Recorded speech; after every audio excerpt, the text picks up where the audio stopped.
Assalamualaikum warahmatullahi wabarakatuh. Saya Abdul Somad dengan NIM 2126023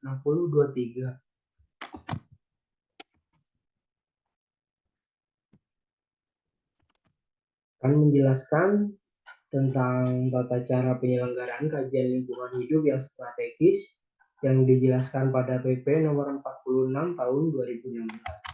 Untuk bab yang pertama yaitu ketentuan umum pada pasal 1 yang dinyatakan sebagai KLHS adalah rangkaian analisis yang sistematis, menyeluruh, dan partisipatif untuk memastikan bahwa dasar prinsip pembangunan berkelanjutan yaitu telah menjadi dasar dan terintegrasi dalam pembangunan suatu wilayah.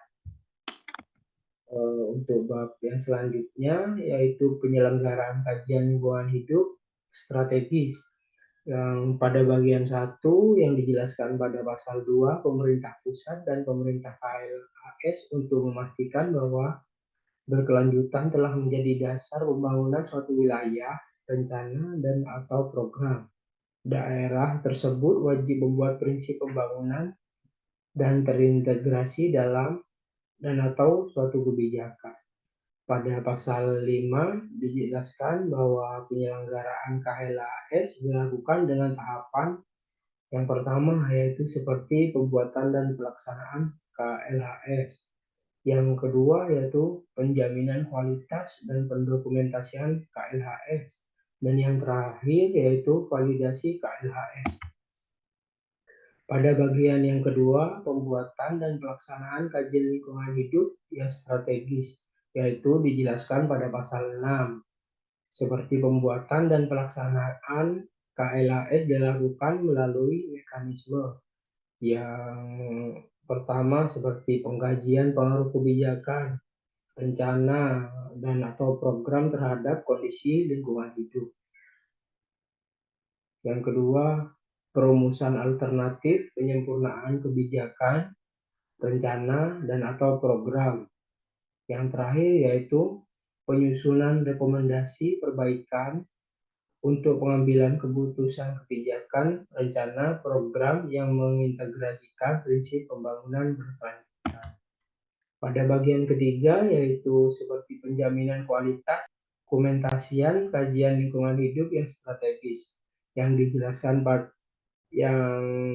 pada paragraf 1 pasal 19 yaitu penjaminan kualitas KLHS yang dilakukan melalui penilaian mandiri oleh penyusun kebijakan rencana untuk memastikan bahwa kualitas dan proses pembuatan pada KLHS dilaksanakan sesuai sebagaimana yang dimaksud pada pasal 6 sampai pasal 16. Yang selanjutnya seperti penilaian mandiri sebagaimana dimaksud pada ayat 1 yang harus mempertimbangkan seperti dokumen rencana perlindungan dan pengelolaan lingkungan hidup. Dan pada paragraf 1 juga dijelaskan pada pasal 20 yaitu hasil penjaminan kualitas KLHS harus disusun secara tertulis dengan memuat informasi tentang itu seperti kelayakan KLHS. Terus rekomendasi perbaikan KLHS yang telah diikuti dengan perbaikan kebijakan, rencana, atau program. Yang kedua yaitu hasil penjaminan kualitas KLHS harus digunakan sebagai masukan untuk penyempurnaan KLHS.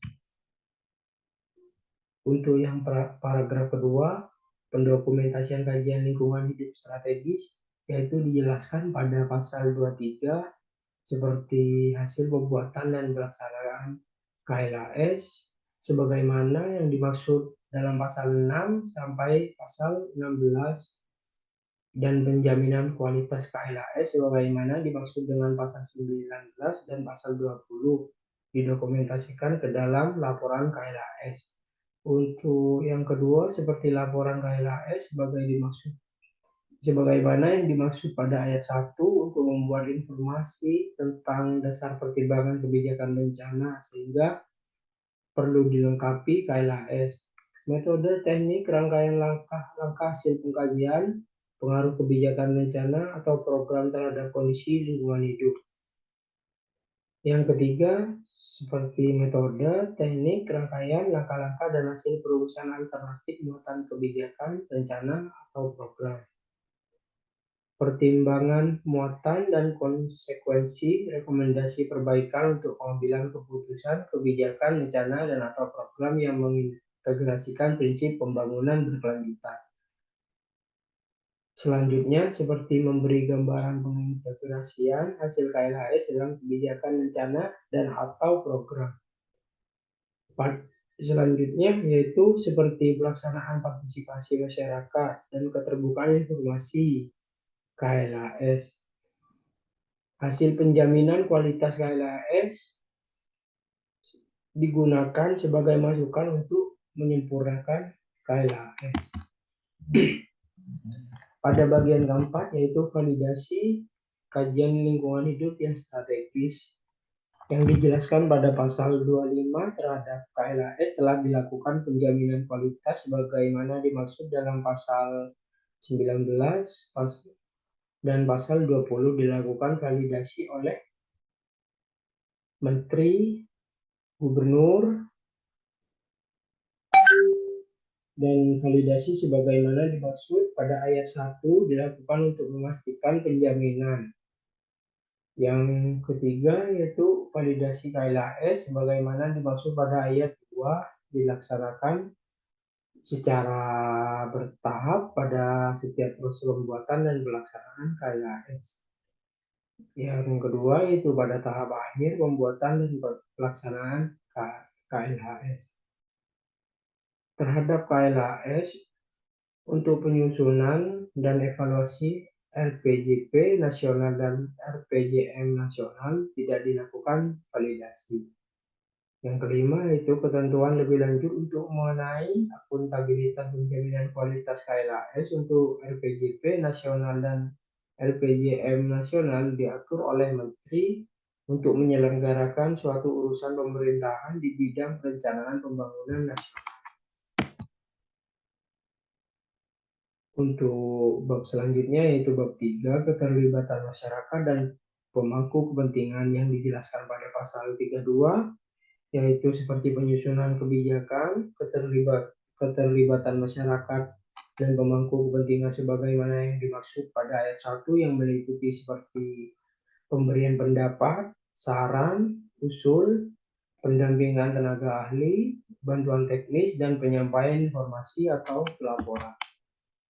Pada bab 4, yaitu pembinaan, yang dijelaskan pada pasal 34, yaitu Menteri dan Gubernur sesuai dengan kewenangan melakukan pembinaan terhadap pelaksanaan KLHS.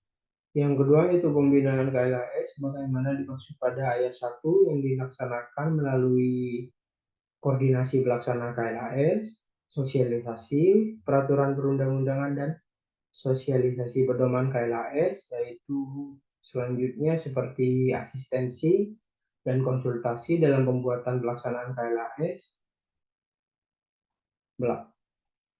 dilakukan seperti pendidikan dan pelatihan, pengembangan balai keliling KLH, penyebar luasan informasi KLHS kepada masyarakat dan pemangku kepentingan.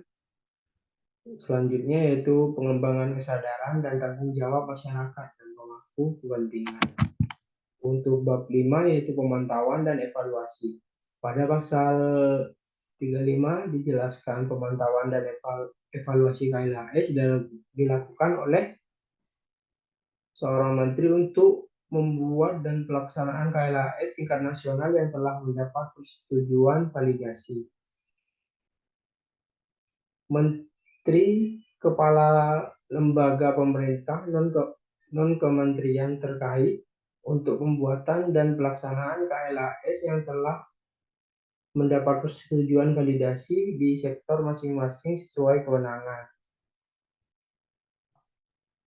Selanjutnya itu gubernur untuk KLHS tingkat provinsi yang telah mendapat persetujuan validasi dan bupati kota yang telah mendapat persetujuan validasi.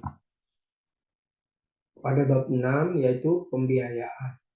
yang dijelaskan pada pasal 39, pembiayaan pelaksanaan KLAS dibebankan pada, yaitu seperti anggaran pendapatan belanja negara bagi rencana atau program yang disusun oleh pusat. Yang kedua, seperti anggaran pendapatan belanja daerah bagi rencana dan atau program yang disusun oleh daerah, kebijakan pemerintah dan kebijakan pemerintah. Terima kasih.